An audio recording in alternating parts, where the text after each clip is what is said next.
आप सभी को विजयदशमी की ढेर सारी शुभकामनाएं।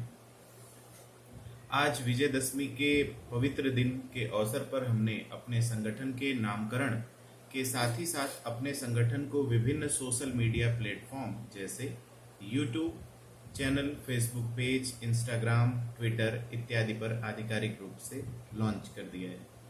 आप सबको हमारे संगठन के नाम के संदर्भ में तो जानकारी होगी। जो लोग हमारे ग्रुप से जुड़े होंगे, हमारे ग्रुप्स टेलीग्राम पे भी चलते हैं, व्हाट्सएप पे भी चलते हैं, और साथ ही साथ आज हमने आधिकारिक रूप से इंस्टाग्राम, ट्विटर और यूट्यूब चैनल, इन सारे सोशल मीडिया प्लेटफॉर्म पे अपने संगठन को आधिकारिक रूप से लॉन्च किया है। और ये इसलिए करना जरूरी था क्योंकि बहुत सारे दिनों से ये लोगों की अपील हमसे लगातार हो रही थी कि सर आप अपने आप को यूट्यूब पे लेके आइए, आप फेसबुक पे लेके आइए। आपके इस मुहिम के बारे में बहुत सारे लोगों को आज भी नहीं पता है, और अगर आप सारे जगह पे अपने इस पूरे प्रोटेस्ट को लेके आएंगे तो ज़्यादा से ज़्यादा लोग जुड़ेंगे, क्योंकि टीजीटी का जो भ्रष्टाचार है वो बहुत व्यापक स्तर पे है। इसका रेंज लगभग उत्तर प्रदेश के सभी जिलों में है।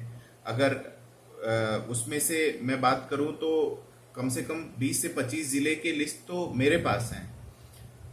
हम अपने रिटो में लगभग 20 से 25 जिलों को कवर करते हैं, लेकिन बात ये थी कि मेरे पास फैक्ट्स तो थे, लेकिन वहां से कोई हमारे पास लिए प्रिटिशनर बनने के लिए तैयार नहीं हुआ। वहां से वो हमारी याची बनने के लिए हमारी कोई मदद नहीं कर सका।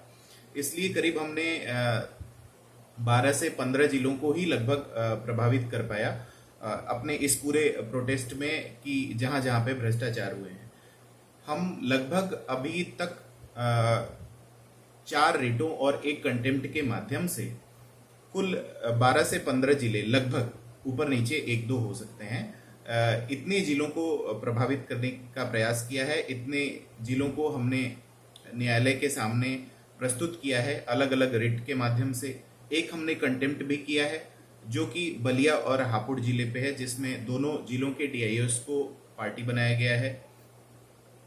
साथ ही साथ आयोग के अध्यक्ष और सचिव, उप सचिव, ये सब भी उसमें पार्टी बनाए गए हैं। ये पूरी जो हमारी प्रक्रिया है ये लगभग 2 महीने से संचालित की जा रही है। इसके पहले मैं युवा मंच के साथ काम कर रहा था, लेकिन कुछ हमारे जो व्यक्तिगत स्तर पे जो चीज़ें थी वो ठीक नहीं हुई, इसकी वजह से मैं वहाँ से हटा और हम उनको सेपरेट तौर पे उनसे हम अलग हुए और उनके साथ हमारा कोई भी विवाद नहीं रहा। बस ये था कि विचारों की भिन्नता थी। बहुत सारे लोग बहुत तरीके के आरोप लगाते रहते हैं कि पैसे का विवाद था, फलाना विवाद था, ढिमाका का विवाद था, लेकिन हम ऐसा मानते हैं कि ये केवल विचारों का विवाद था। इसलिए जब हमारे विचार एक नहीं है तो हम एक साथ रह के काम नहीं कर सकते। आप लोगों को पता है, पहले भी मैंने एक बार युवा मंच से रिजाइन दिया था, लेकिन अनिल जी की रिक्वेस्ट पे, और मुझे लगा कि एक बार चीज़ों को भूल के साथ आना चाहिए, इसलिए फिर से मैं ज्वाइन किया। और हम बहुत शिद्दत से, जब तक उनके साथ थे हमने पूरी शिद्दत से काम किया। उन्होंने भी मेरे ऊपर पूरा भरोसा किया। हम लोग की जो बॉन्डिंग थी, एक समय तक बहुत अच्छे से काम कर रहे थे हम लोग, लेकिन आगे चल के हो जाता है ऐसा, आमतौर पे हो जाता है कि हमारे विचार अलग हो जाते हैं और किन्हीं चीज़ों को लेके हमारे अंदर मत भिन्नता हो जाती है। तो वहाँ से अलग रास्ता इख्तियार करना ही सबसे अच्छा विकल्प मेरे द्वारा जो था वो यही था कि यहाँ से हम अलग हो जाएं और वो अपने लेवल पे काम करें और हम अपने लेवल पे काम करेंगे, ठीक है। और इसी के साथ हमने अपने आप को उनसे सेपरेट किया और वो जहाँ पे थे युवा मंच के साथ, वो वहाँ पे हैं। हम आज अपने एक नए नाम के साथ, नए संगठन के साथ आप लोगों के बीच में प्रस्तुत हुए हैं। हमारे पूरे संगठन का नाम जो भी है, वो जो हमारे ग्रुप्स के मेंबर हैं, जो टेलीग्राम, व्हाट्सएप में जुड़े हुए हैं, उन सबको तो पता होगा कि हमारे जो संगठन का नामकरण किया गया है वो क्या है। वो है नव समग्र मंच। नव समग्र मंच के नाम से हम अपने आप को स्थापित कर रहे हैं। जल्द ही हम इसके रजिस्ट्रेशन वगैरह की प्रक्रिया में भी आगे बढ़ेंगे, लेकिन अभी उसमें थोड़ा सा समय लगेगा। इसको हमने क्रिएट किया, हमारी कोर टीम ने इस पे लगभग 15 से 20 दिन पूरा विचार किया और अलग अलग जगह से हमने इस पे लोगों की राय लेते हुए इसको आगे बढ़ाया। कल जाके हम इसे फाइनल किए। आज विजयदशमी है। आज विजयदशमी के दिन पूर्व निर्धारित था कि हम इसे लॉन्च करेंगे, और ना ही अपने संगठन के नाम को, बल्कि अपने संगठन के आधिकारिक सोशल मीडिया के लगभग 3 से 4 प्लेटफॉर्म पे हम अपने आप को लॉन्च करेंगे, जिसमें कि हमने आपको बताया हम YouTube channel, Instagram, Facebook page इत्यादि पे आ चुके हैं। साथ ही साथ ट्विटर पे भी हैं। इन सभी चीज़ों की लिंक, इन सारे प्लेटफॉर्म्स की लिंक हमारे आपको इसी वीडियो के डिस्क्रिप्शन बॉक्स में मिल जाएगी। आप जाके वहाँ से हमें फॉलो करिए, हमें सब्सक्राइब करिए और हमारे को ज़्यादा से ज़्यादा आप लोग सपोर्ट करिए। हम आज इस लड़ाई को लेके यहाँ तक पहुँचे हैं तो आप ही लोगों की बदौलत पहुँचे हैं। आप सबको मैं बता दूं, पहले दिन से लेके हमारा पूरा प्रयास ये रहा है कि हम अगर भ्रष्टाचार की लड़ाई लड़ रहे हैं तो पहले हमें अपने आप को सही लोगों के बीच में साबित करना होगा। इसीलिए हमने ये पहली शुरुआत हमने की कि जितने लोगों की पेमेंट्स हमारे पास आती है उसकी बाकायदे लिस्ट जारी होती है। जिन लोगों का लिस्ट में नाम नहीं होता उनसे मैं रिक्वेस्ट करता हूं कि आप लोग अपनी डिटेल्स नहीं दिए हैं, या जो लोग दिए हैं वो अपने उनके स्क्रीनशॉट में कुछ प्रॉब्लम होती है, फिर हम उनसे दोबारा कनेक्ट होते हैं, उनकी चीज़ों को देखते हैं और जब दोबारा लिस्ट जारी करते हैं तो उसमें उनका नाम शामिल कर लेते हैं। पैसे की पारदर्शिता पे हर समय प्रश्न चिन्ह उठता रहता है, इसलिए हमने इसका शुरू से ख्याल रखा है। रखने के बावजूद भी बहुत सारे आरोप हमारे ऊपर लगते हैं, तो आरोप से मुझे कोई परेशानी नहीं है, क्योंकि मुझे पता है कि हम किस तरह से काम कर रहे हैं। पहले दिन से जो लोग मुझे सीरियसली देख रहे होंगे उन्हें इस बात का अंदाजा होगा कि हमने जो जो कुछ बोला है वो सब एक तरफ से एक तरफ हम करते आए हैं। थोड़ा सा समय जरूर लगा है, क्योंकि अब हमारे साथ एक अच्छी टीम बन रही है और हम सब मिलके साथ में काम कर रहे हैं, तो अब चीज़ों का वर्कलोड बहुत ज़्यादा नहीं रहेगा। लेकिन अब तक सारी चीज़ों को केवल मुझे संभालना पड़ता था हर लेवल पे, इसलिए व्यस्तता बहुत ज़्यादा रहती थी और मैं जिस तरीके से चीज़ों को एक बार लेके आना चाहता था एकदम टाइम पे, वैसे मैं नहीं कर पाता था। अक्सर मैं लेट हो जाया करता था। इसीलिए हमारे जितने भी प्लेटफॉर्म्स हैं सबके लिए सबकी जिम्मेदारी निर्धारित की गई है। सब लोग वहाँ पे एकदम आप लोगों को पूरी तरीके से मिलेंगे। मेरी विशेष अपील महिला साथियों से है, बच्चियों से है जो हमारे इस मुहिम से अब तक नहीं जुड़े हैं, वो हमारे साथ जुड़े। हम उनके सिक्योरिटी का भी पूरा ध्यान रखते हैं अपने ग्रुप्स में, इसीलिए हमने व्हाट्सएप और टेलीग्राम पे अलग अलग फीमेल्स ग्रुप क्रिएट किया है और फीमेल ग्रुप में हम जो एडमिन है हमारी वो महिला ही हैं। अगर वहाँ पे आपको किसी भी तरीके की कोई प्रॉब्लम होती है तो हमारे एडमिन तुरंत आपकी मदद करते हैं। एक बात का और आप लोग ध्यान रखिएगा, सबके एग्जाम नज़दीक हैं। हम चूंकि एक सीरियसनेस के टॉपिक को लेके आगे बढ़ रहे हैं, वो बहुत गंभीर विषय है। भ्रष्टाचार आज के समय में प्रदेश में लगभग जितने भी प्रादेशिक स्तर पर परीक्षाएं संपन्न हो रही हैं, चाहे वो लोक सेवा आयोग ही क्यों ना हो, सब के सब नकल माफियाओं के तहत ही संपन्न हो रही हैं और बड़े स्तर पे धांधली इसमें हो रही है। तो इसमें सब लोगों का एक बार साथ में आना, सब लोग एक साथ हमारे इस मुहिम में जुड़िए, फिर हम लोग एक ईमानदारी के साथ इस काम को आगे बढ़ाते हैं और अपनी आवाज़ को एक मजबूती के साथ सरकार के सामने रख सकते हैं। जितने ज़्यादा लोग हमारे साथ होंगे उतनी मजबूत हमारी आवाज़ होगी। और मैं आप सबसे ये वादा करता हूँ कि इस पूरे मुहिम को जैसे अब तक हमने पूरी ईमानदारी के साथ निभाया है, हम आगे भी इसी प्रकार से निभाते जाएंगे। इसमें कहीं कोई दिक्कत नहीं आएगी।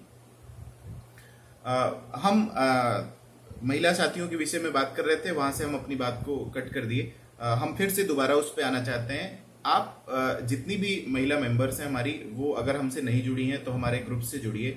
और वहाँ पे हमारी जो महिला एडमिन ही उस ग्रुप में होती हैं। मैं हर एक ग्रुप में होता हूँ बैकअप के रूप में, लेकिन जो फीमेल्स ग्रुप है हमारे, उसमें हमारे फीमेल्स ग्रुप की जिम्मेदारी हमारी महिला एडमिन ही निभाती हैं। एक रीता यादव जी हैं और एक है पूजा इंदौलिया। इन दोनों लोगों को ही फीमेल ग्रुप का पूरा वो दिया गया है। हालांकि हमारे हर ग्रुप में करीब 6 से 7 एडमिन रहते हैं, लेकिन सारे ग्रुप्स की जिम्मेदारी लोगों की बटी हुई है। फीमेल ग्रुप में पूरे राइट्स इन दोनों लोगों के पास हैं। इन दोनों लोगों के पास अगर आप कोई भी व्यक्तिगत दिक्कत आपको हमारे ग्रुप्स में आती है, आप इनको मैसेज करिए, वहां से तुरंत रिप्लाई आएगा। और अगर कहीं भी किसी तरीके की प्रॉब्लम है, आपको कोई परेशान कर रहा है मैसेज करके, तो हमारे ग्रुप में तुरंत उस पर एक्शन लिया जाता है। और या तो हम उसे हटा देते हैं, और या तो वो आगे से ऐसा ना करे, इसके बारे में अगर वो हमें आश्वस्त कर देता है तो फिर हम उसे कंटिन्यू रहने देते हैं। लेकिन ज्यादातर केसेस में हम उसे बैन कर देते हैं अपने ग्रुप से। तो आपके सिक्योरिटी का हम पूरा ध्यान रखते हैं।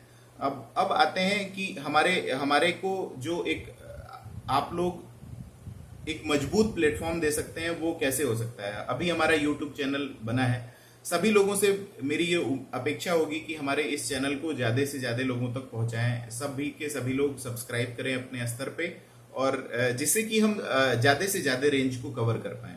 ठीक है, जितने ज्यादा लोग हमारे साथ होंगे, मैं बार बार यही बात बोलता हूं कि उतनी ही ज्यादा मजबूती हमारे इस मुहिम को मिलेगी। आप लोग सोच के देखिए कि लगभग 15 लाख लोगों ने इस एग्जाम को दिया। 15 लाख तो नहीं कह सकते, लगभग 12 के समथिंग, 10 से 12 के समथिंग लोग इस एग्जाम में बैठे होंगे। और अगर हम बात करें अपने साथ आने की, अब तक तो ये कमी थी कि हम सोशल मीडिया के प्लेटफॉर्म पे नहीं थे हर जगह पे, लेकिन अब आ चुके हैं। तो अब आप लोगों की भी जिम्मेदारी है कि ज्यादा से ज्यादा संख्या में हमसे जुड़िए। हमारे हर जगह, हर प्लेटफॉर्म पे हम आ चुके हैं। ट्विटर से लेके इंस्टाग्राम, यूट्यूब और फेसबुक पेज, हम हर जगह पे आ चुके हैं। इन सारी चीजों की लिंक इसी वीडियो के डिस्क्रिप्शन में होगी। आप लोग एकदम निश्चिंत रहिए, आसानी से जाके आप लोग जुड़ सकते हैं। और हमारे इस यूट्यूब चैनल को भी आप लोग सब्सक्राइब करिए।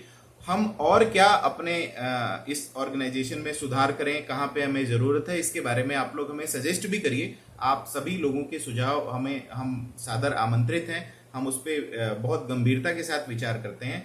एक बहुत जरूरी बात यह है कि बहुत सारे लोग इसलिए नाराज रहते हैं कि हमारे ग्रुप परमानेंट ओपन नहीं रहते हैं। परमानेंट ग्रुप हमारे ओपन नहीं रहेंगे, ये बात मैं आज ही स्पष्ट कर देना चाहता हूं आप लोगों के बीच में। इसलिए परमानेंट ग्रुप ओपन नहीं रहेंगे क्योंकि जब परमानेंट ग्रुप ओपन रहते हैं तो उसमें पूरे दिन चैटिंग्स चलती रहती है, जिससे जो सीरियस लोग हैं उनकी पढ़ाई प्रभावित होती है। हम किसी की पढ़ाई को प्रभावित नहीं कर सकते। हमारे साथ जो लोग जुड़े हैं उनको हम ये समझते हैं कि वो एक गंभीर विद्यार्थी हैं। उनके लिए उनकी पढ़ाई भी उतनी आवश्यक है जितना कि हमारा साथ। तो अगर पूरे दिन ग्रुप ओपन रहता है, पूरे दिन उसमें मैसेज आते रहते हैं, ऐसा होने से जो पढ़ने वाले बच्चे हैं वो काफी ज्यादा प्रभावित होते हैं। इसीलिए हमारी पूरी टीम ने ये निर्णय लिया है कि ग्रुप को एक सेपरेट टाइम के लिए ओपन किया जाएगा। आप लोग उसी समय पे क्वेश्चन करेंगे और वहीं पे सबको जवाब दिया जाएगा, मेरे द्वारा, मेरे एडमिन्स के द्वारा। वहीं पे आप सब लोगों को जवाब दिया जाएगा। आप लोग कोर्ट की अपडेट को लेके बिल्कुल भी परेशान मत हुआ करिए। अब तो हम यूट्यूब पे भी आ गए हैं, तो जैसे ही कोर्ट की अपडेट होगी हम पूरा डिटेल वीडियो 10 से 15 मिनट का बना के यूट्यूब पे भी अपलोड करेंगे। साथ ही साथ सारी जानकारी हमारे ग्रुप्स में भी मिलती रहेगी आप लोगों को। तो कोर्ट अपडेट पे आप लोग बिल्कुल निश्चिंत रहिएगा। एक बार जान लीजिए कि हम लोग 4 रिट और 1 कंटेम्प्ट किए हैं। जो आखिरी रिट है, चौथी, वो 19 अक्टूबर को उस पर सुनवाई हो रही है। 18 से कोर्ट ओपन हो रहा है, 19 को उस पर सुनवाई हो रही है। 18 अक्टूबर को 99% ये चांस है कि अंबेडकर नगर पे जो पहली रिट हमने डाली थी, जिसपे सुनवाई 31 अगस्त को हुई थी, 18 अक्टूबर को उस पर रिजॉइंडर लगा दिया जाएगा। एडवोकेट को उस पर पैसा भी दे दिया गया है, सारी डॉक्यूमेंट्स भी प्रोवाइड कर दिए गए हैं। 18 तारीख को कोई ऐसी वजह नहीं है जिस वजह से हमारा रिजॉइंडर अंबेडकर नगर के मुद्दे पे ना लग जाए। रिजॉइंडर लगते ही हम जल्द से जल्द अपनी बहस की डेट को भी लेके काम करेंगे। मैंने वकील से बहुत फोर्सफुली इस बात को बोल रखा है कि जितना जल्दी हो सकता है आप रिजॉइंडर लगाने के बाद बहस की डेट लीजिए, और जितना जल्दी बहस होगा चीजें हमारी स्पष्ट होंगी, क्योंकि अभी लड़ाई हमें बहुत आगे लेके जानी है। रिजल्ट को लेके बहुत ज्यादा उहापोह की स्थिति काफी दिनों से मची है। पिछले महीने से लेके अब तक मैं सुनते आ रहा हूँ रिजल्ट अब आ रहा है, तब आ रहा है, और बार बार कैंसिल हो जाता है कि नहीं, अभी नहीं आ रहा है। आप लोग घबराइए मत। अगर रिजल्ट आ भी जाता है तो हमारी इस मुहिम पे उसका कोई भी प्रभाव नहीं पड़ेगा। हम पूरी शिद्दत से इस लड़ाई को जैसे लड़ रहे हैं आप लोगों के सहयोग के साथ, वैसे ही लड़ते रहेंगे। इसमें कहीं पे आप लोगों को परेशान होने की आवश्यकता नहीं है।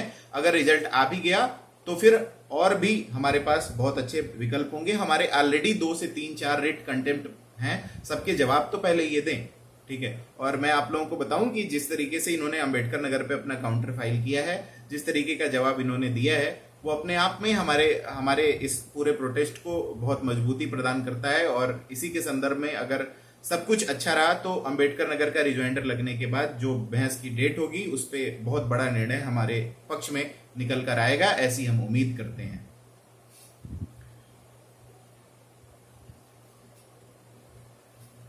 अब लगभग हमने जितनी सारी बातें थी उसे समराइज वे में आप लोगों के सामने रखने का प्रयास किया। आगे भी हम इस तरीके के वीडियोस के माध्यम से अपने चैनल पे आते रहेंगे और आप लोगों को अपने पूरे मुहिम के बारे में, अपने कोर्ट अपडेट के बारे में निरंतर तौर पे जानकारी देते रहेंगे। आप लोगों को हमारे केस से जुड़े किसी भी चीज़ों की जानकारी से अब आप लोग वंचित नहीं रह सकते, क्योंकि हम लोग लगभग हर प्लेटफॉर्म पे आ रहे हैं। जब भी कोर्ट के अपडेट में कोई भी बदलाव आएगा, कोई भी नई जानकारी आएगी, हमारे सारे प्लेटफॉर्म पे सारी जानकारी स्पष्ट कर दी जाएगी। हमारे टीम वर्क पूरा हमारे साथ अब काम कर रहा है। हर लोगों की अपनी अपनी जिम्मेदारी बटी हुई है कि कहाँ पे, किस प्लेटफॉर्म पे किसको क्या काम करना हुआ है। ठीक है, तो बस आप लोगों से हम लास्ट में यही उम्मीद करते हैं कि आप लोग ज्यादा से ज्यादा हमारे इस चैनल को सब्सक्राइब करिए, अपना आशीर्वाद और प्यार हमें दीजिए और ज्यादा से ज्यादा लोगों तक हमारे इस चैनल को शेयर करिए, ज्यादा से ज्यादा लोगों तक हमारे इस चैनल को सब्सक्राइब कराइए। हमारा संगठन जितना मजबूत होगा उतनी ही मजबूत हमारी आवाज होगी। इन्हीं शब्दों के साथ हम अपने इस वीडियो का अंत करते हैं। बहुत बहुत धन्यवाद।